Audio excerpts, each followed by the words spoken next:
Makan buah apa tu?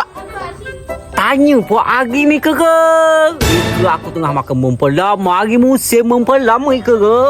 Campur dengan garam. Mak sedapnya.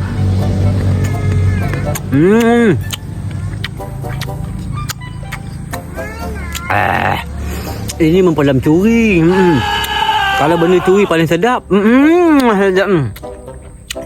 Aku kalau makan mempelam ni ke, tak payah aku membuka kulit lagi pakai gigit aja.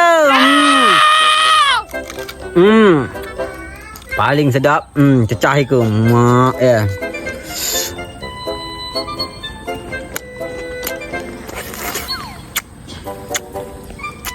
Kebel-kebel beri masa.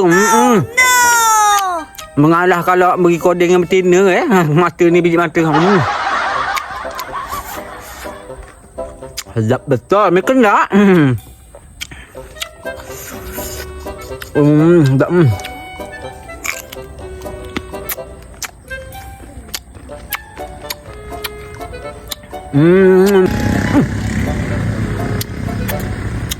Mereka pening.